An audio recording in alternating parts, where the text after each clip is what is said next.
As my good friend Bill Doherty from Braver Angels reminds us, humility about the weaknesses and limitations of one's own political side is at the heart of the workshops that we do at Braver Angels. Well, today on DTH, I am joined by author and strategist Nathan Smolensky to dive a bit deeper into that humility, how it fuels introspection, storytelling, and the healing power of dialogue. Stay with me for another great Derate the Hate conversation.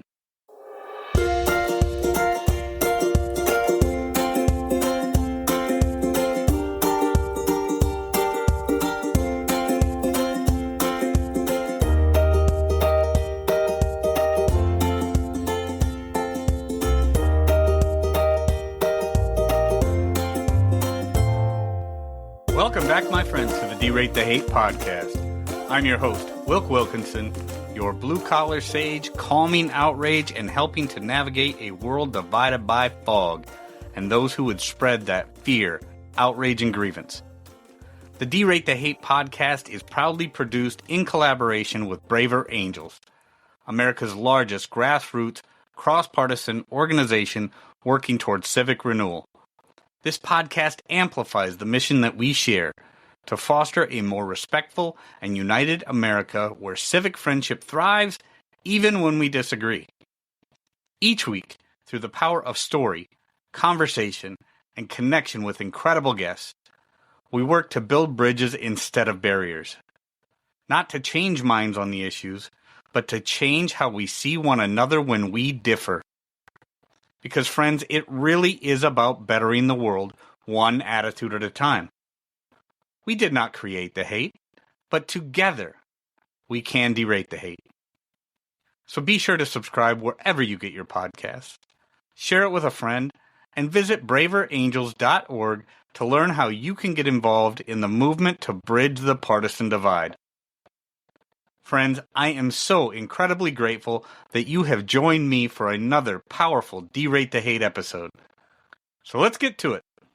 This week I am joined by Nathan Smolensky, whose new book, Common Ground from the Ground Up, is an invitation to rethink the way that we do politics.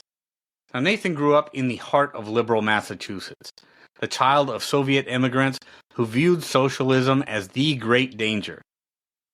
That unique upbringing gave him an early awareness of just how deeply divisions can shape our lives and how badly our politics needs healing. Today, he brings that perspective to his work across the political spectrum, helping people see that constructive dialogue is not just possible, it's essential. In our conversation, Nathan and I dig into some powerful themes from his book. We talk about the importance of introspection and humility if we want to move beyond shouting matches. We explore how political identity often becomes personal and why that makes dialogue so tough but also so necessary.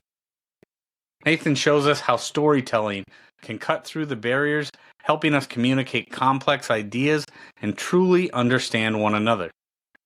And we take a hard look at the dangers of hyperpartisanship, along with the opportunities for political innovation when more people engage with openness and a willingness to adapt.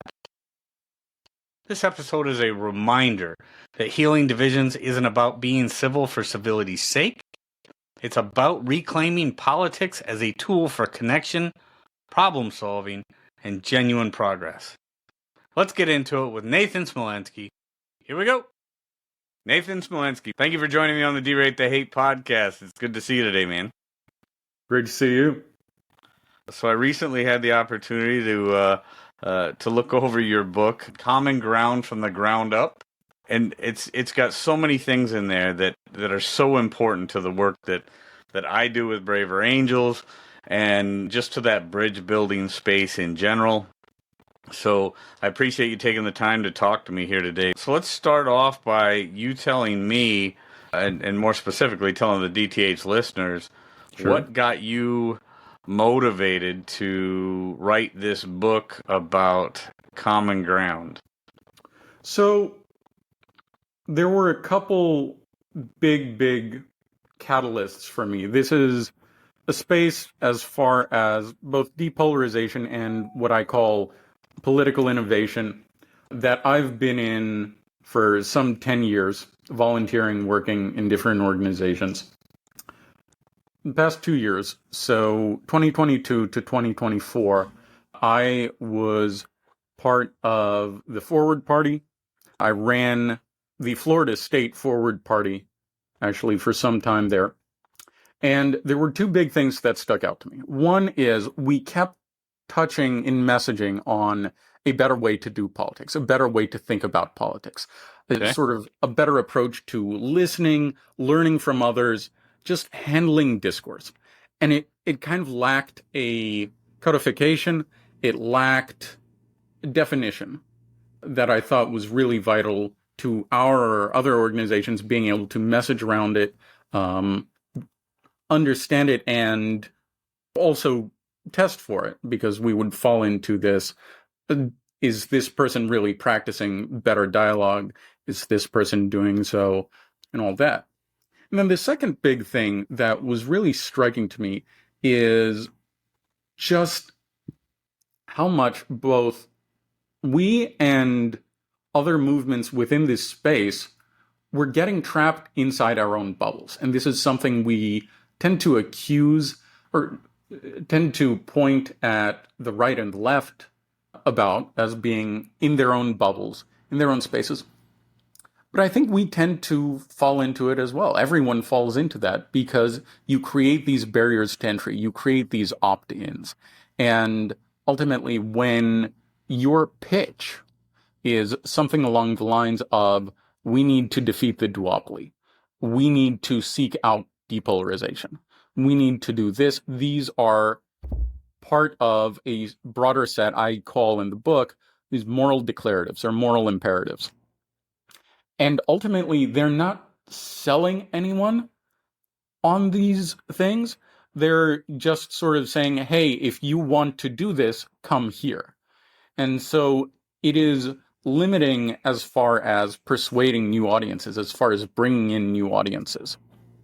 And I thought with just all that I saw, all the good that I saw of this listening style, this constructive dialogue that some of the politicians I've worked with, that I was able to practice more and more over the years, I think it sells it short to expect people to buy into depolarization as the problem that needs to be solved before they should go about trying to solve depolarization, because there is more to be gained for everyone involved in practicing better dialogue, in practicing better discourse.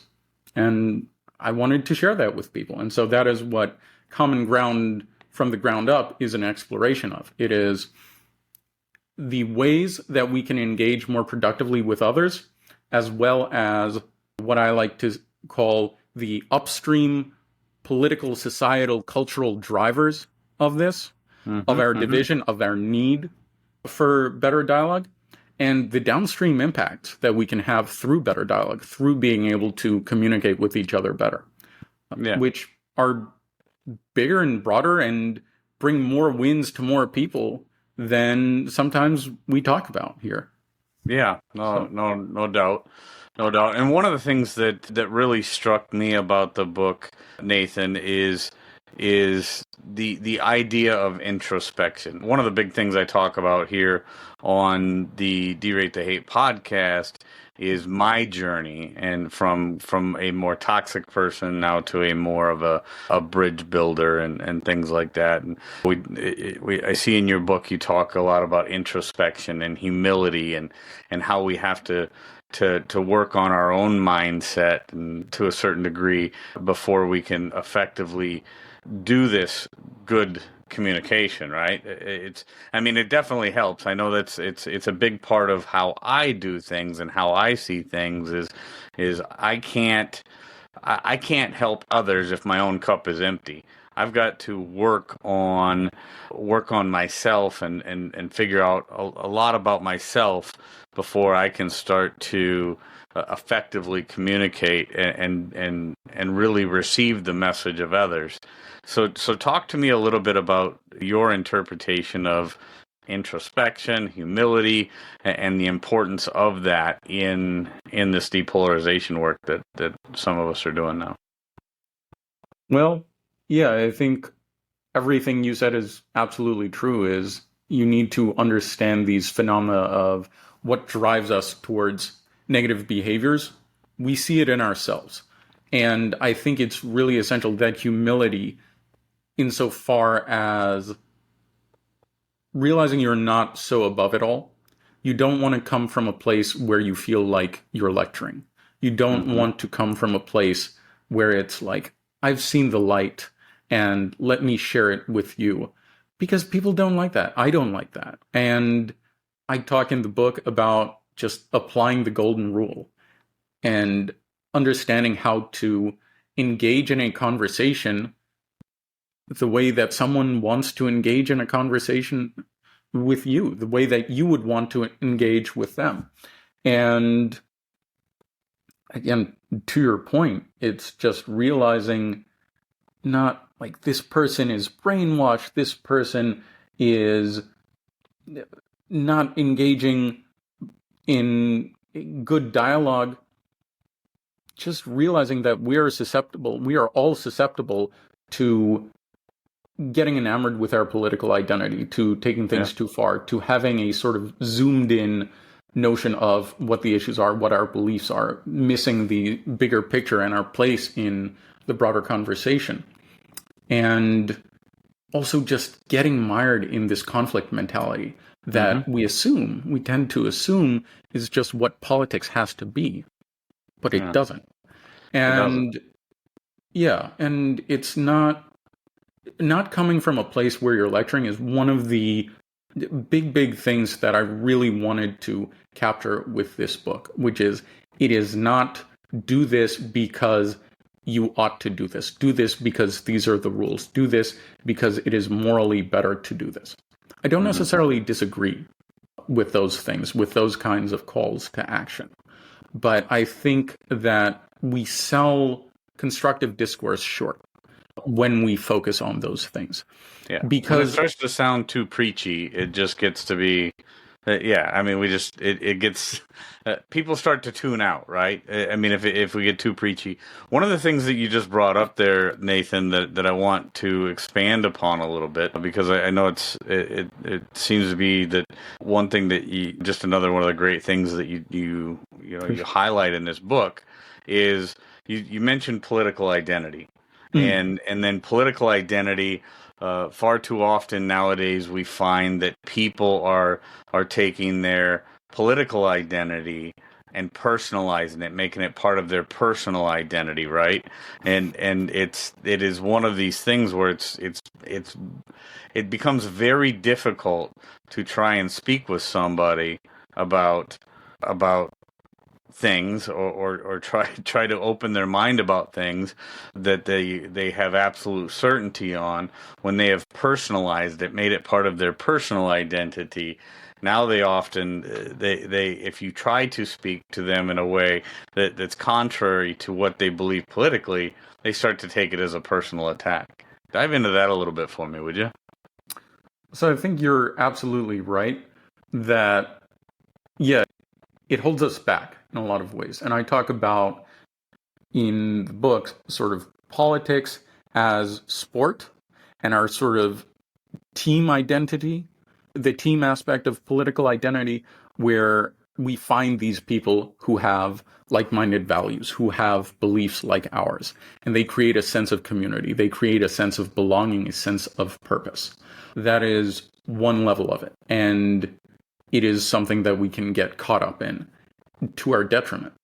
And there is politics as religion, where I view the key dividing line, and it's always going to be a little blurry for me, is having your political identity be your internal affirmation of what makes you a good person. I am a good person because of my politics. This is an expression of my morality. This is the affirmation of my morality. And once you are in that space, it is very easy to get carried away with it, to block out other things, to justify greater and more extreme means to your political ends because of how you view your political ends and the absolute nature, the moral nature, the impetus for them. But I want to dive a little deeper into one of the things you said, which is it's hard to get through to them, to these people, when they become so kind of enamored, so deep in their political identity, when it becomes this part of their personal identity. And that is just reversing the lens a little bit, which is, yes, it's hard to get through to them, but it's also hard for them to get through to others, because they are kind of stuck in their mindset, in their way of talking about politics, in their way of thinking about politics.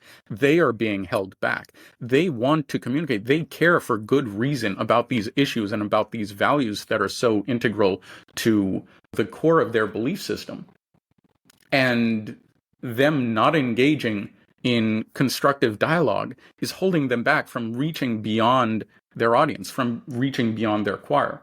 There's actually something you say in all your intros on this podcast that if you don't mind, I'd even go so far as to push back a little on, which is that we do this not to change minds on the issues, but to change how we see each other when we disagree. I think that's the line that you use. And I think that sells constructive dialogue a little short, because we do want to change minds. We do want to get our ideas out there. We do want to kind of share our political learnings and our insights on the world with others. And we serve ourselves better doing that with an open mind, by listening to others. There's something I say in the book, which is, if you want people to change their minds, to be willing to open their minds to what you have to say, it goes back to the golden rule. Be willing to change your mind to what they have to say. Once you put that forward, once you start listening, once you start engaging constructively and wanting to learn from them, they're going to reciprocate much more than you might think. And you are going to find yourself in a position where you are going to be able to reach a lot more people, to have conversations with a lot more people, and to get people to really think about what you have to say. Yeah. No, and I appreciate the feedback there. I appreciate the criticism. I would say that in terms of that intro, and what I'm saying in that intro is, my objective with this particular podcast is not to change anybody's mind on any particular thing. It's just to open people's minds. I'm just sharing this for context. I'm just here to open people's minds to the idea that their certainty often, and to make your point, Nathan, certainty, in my opinion, stands in the way of so much learning. Certainty stands in the way of people stepping outside of their comfort zone. And when people step outside of their comfort zone, that's where the real learning begins.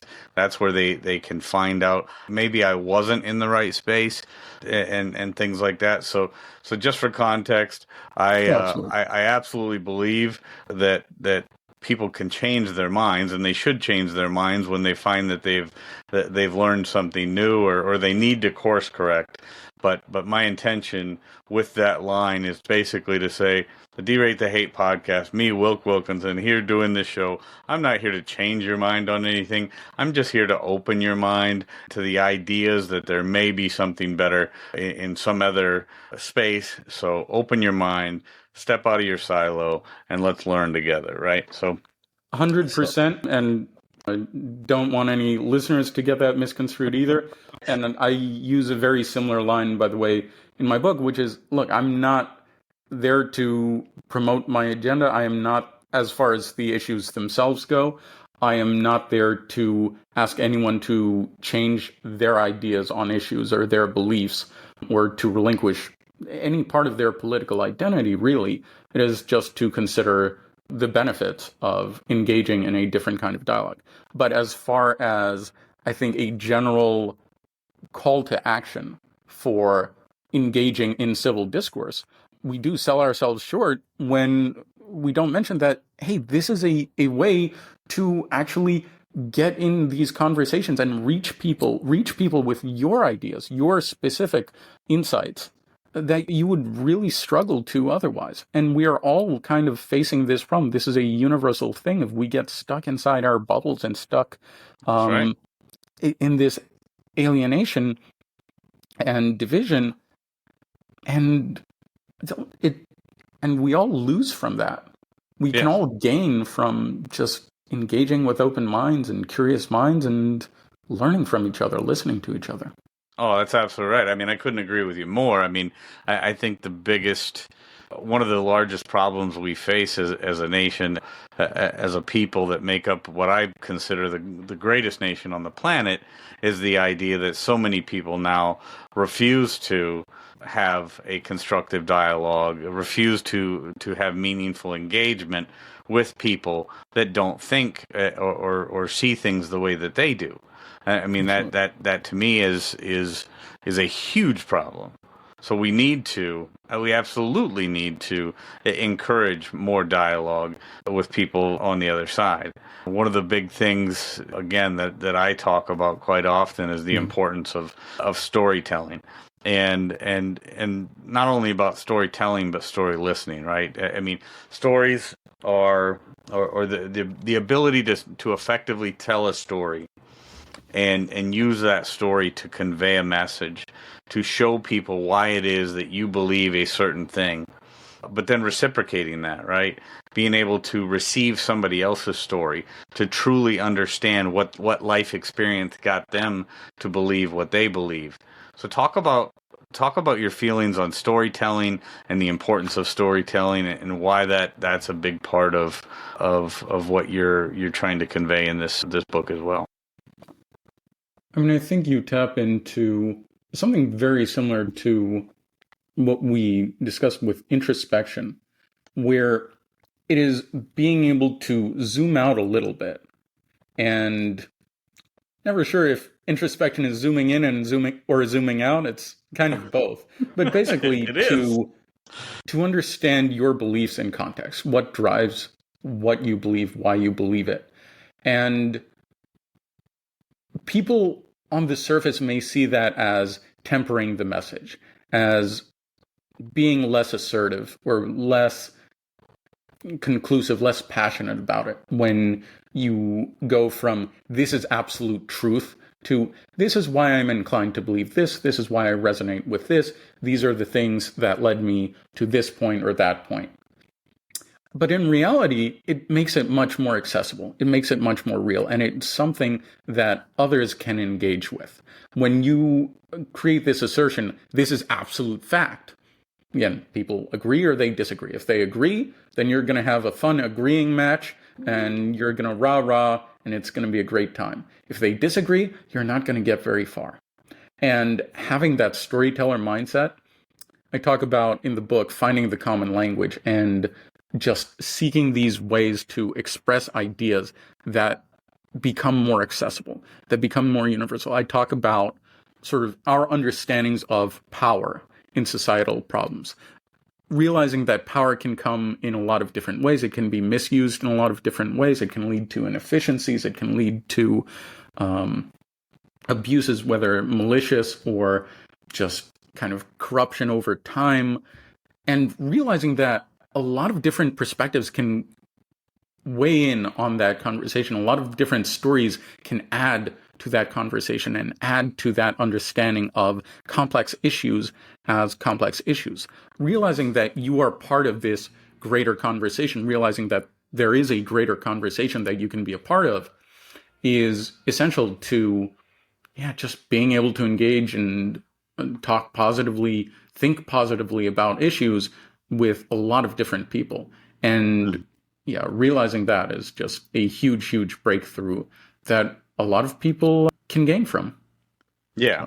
And there's great power in storytelling. And one of the things that I think storytelling and effective storytelling really does and helps with is as we are I guess too often when people are trying to debate a particular issue, or they're trying to push their side onto the other side, their beliefs onto the other side, right? They try to oversimplify complex issues, kind of like you said. Oversimplification of complex issues is always a real problem when we're talking about politics. We just completely discount most of what's actually happening in the conversation, oversimplify it, and then just say, and this is the way it is. At least with effective storytelling and showing the other person how it is that we have come to believe what we believe, why we view this world the way that we view it, I think is a hugely important method for effective communication. Something else I want to key on there that you said there, Nathan, is and there was something in the book about this that I'm trying to recall right now. Something about because you talked about it. You talked about some passion and conviction. I think it's something to the effect of passion and conviction has the ability to energize, but can often rarely persuades. It's something like that, right? It energizes, but it rarely persuades. Yeah, and you can absolutely be passionate in your storytelling. You can have conviction in your beliefs and still understand, okay, these are my beliefs for a reason. Understand that context. It's the way that we talk about politics in general and the way that we're used to hearing politics expressed is in these manners. It's a lot of that fog that you talk about, which is really great at riling up the crowd and just energizing the base, preaching to the choir. And I don't want to sell that short either, because we need to understand kind of why it's so pervasive on a societal level. Because, look, from politicians' perspectives, these are the people they're going to reach. They're already listening to them. They've opted in to those channels. That's the audience that they have. And riling them up gets them turning out to vote, gets them donating money, gets them volunteering their time and energy and resources and sharing the message broadly. For media, this is what makes money. But when we are used to hearing politics in this divisive manner, in this way that is optimized to energize and optimized to affirm, basically, we lose a lot of our ability to have conversations, to get through to people who aren't as bought in to our worldview, our way, our political identity, our way of thinking about things. And if you can break out of that bubble, again, that's hugely valuable for our interpersonal relationships, for being able to feel heard and make others feel heard, which is just so essential in all aspects of life and even beyond the political sphere. And it does create this sort of foundational building block, this really essential block for not only good interpersonal discourse, but really stronger societal discourse. And as I argue in the book, you can take that and turn that into political change and translate that into electoral success if you understand how to make it just as passionate, just as effective, and just as clear as any other political message. Mm-hmm. Yeah, no, I think you're absolutely right. Right away when I was reading that part and how it energizes but rarely persuades, I just go back to something I say quite often. It works fine for our particular base on our particular side, but that same rhetoric causes the other side, their ears just slam shut. I mean, they just don't. So when you say rarely persuades, I mean it's a great way to frame it, because it's hard to persuade people who are not listening. And when we're just trying to when we're framing it in a way where we are just trying to energize our base, which is what we see most of the time in modern day politics, what we are doing, we may be energizing this base, like you said. We may get the votes, we may get the fundraising on our side, but we are not going to persuade anybody on the other side because they are not listening. Their ears have slammed shut. Now, one thing I want to, as we draw closer to the end of our time here, Nathan, there's a point that you make that I think is very important, and then I want to get your take on this, and then I also want you to kind of round out our time together by telling the DTH listeners one or two essential things that you want them to get from your book, Common Ground from the Ground Up, and then a quick action item that everybody can easily do for this. But you mentioned in there that hyperpartisanship is nothing new, but it's as bad and maybe even as dangerous right now as it's been for decades. So talk to me a little bit about that, how you've drawn that conclusion, and then again kind of round us out with a couple very key takes from the book and an action item that you want the DTH listeners to take away.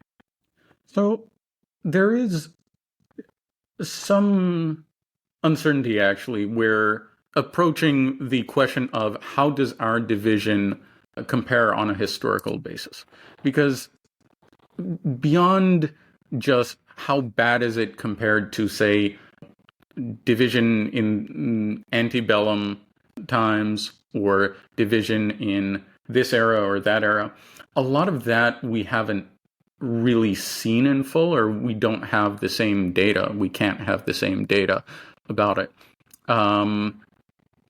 But what we can conclude, and to the point of not really knowing, a lot of us were always kind of alienated. We just didn't hear from them. Social media has empowered us or allowed us to see a lot of different perspectives and things that sources of disagreement that we might not have known were there. These were arguments that just weren't in the public eye, or Good point. especially sort of as far as fringe beliefs or all that goes. But all of that considered, the situation that we're in is unique. There are cycles of division that feed on themselves. The more alienated we become, the more entrenched we become in our bubbles, the more of a hostile attitude we take towards each other, the more we justify in the name of this absolute moral good versus evil perception of our political situation. And that in itself leads further and further down this spiral. And it creates a kind of a recipe for disaster, and also a very fertile ground, as I like to say in the book, for exploitation. There are a lot of ways to take advantage of our division, and there are a lot of ways for malicious actors anywhere to sort of say, hey, you're arguing with each other, I'm going to have an easier time taking advantage of this weakness in the system. I'm going to have an easier time just feeding this division and instigating conflict if that is going to work in my advantage, to my advantage. Mm-hmm. And so it creates all these risks. It creates all these dangers. And that, going back to the broader theme and the broader why of this book, that is the societal imperative, that these divisions are dangerous, that however bad they are on a historical context, and I try to avoid the assertion that they're the worst ever or they're worse than anything we've seen in 100 years. That's not necessary. They're bad and they're getting worse, and they have all these risks associated with them. But even all of that, that is just the societal imperative. The individual imperative is you can get your point across more effectively. You can reach different people. You can heal conversations that have been heal relationships that have been severed or impaired by political division. You can do so much more and get your political points across, get your ideas across, refine your ideas, grow your ideas, expand your beliefs and your worldview in so many positive ways, and gain so much from engaging in better discourse, from engaging in more constructive dialogue. That is the point of this book. And the why, again, it goes back to lowering the barrier to entry, to having something where we, as this broader space of, I like to say, not only depolarization, but political innovation, can pass this along and say to anyone in our lives who is affected by this conflict mentality, by this divisive mindset, by this fog, hey, if you want to try this, you can have conversations that are more constructive, more productive. You can get your points across to more people, and you can be a more effective advocate of all of these things that you believe without letting go of any of those beliefs. And that, to me, is the core of the scalability. That, to me, is the core of lowering the barrier to entry so that we can have more and more people engage in this positive work. Yeah. So important, and so many great tips and action items in this book. The book, again, is Common Ground from the Ground Up. Website, nathansmolensky.com, and we'll make sure that's in the show notes. Nathan Smolensky, thank you so much for joining me here on the Derate The Hate podcast, man. It's been a pleasure. Thank you. Likewise. Friends, I want to thank you so much for tuning in. And if there's anything in this episode that provided exceptional value to you, please make sure to hit that share button. If you haven't done so already, please be sure to subscribe to get the Derate The Hate podcast sent to your email inbox every week. We really are better together, so please take a moment to visit braverangels.org and consider joining the movement towards civic renewal and bridging our political divides. This is Wilk wrapping up for the week saying get out there, be kind to one another, be grateful for everything you've got, and remember, it's up to you to make every day the day that you want it to be. With that, my friends, I'm going to back on out of here, and we will catch you next week. Take care.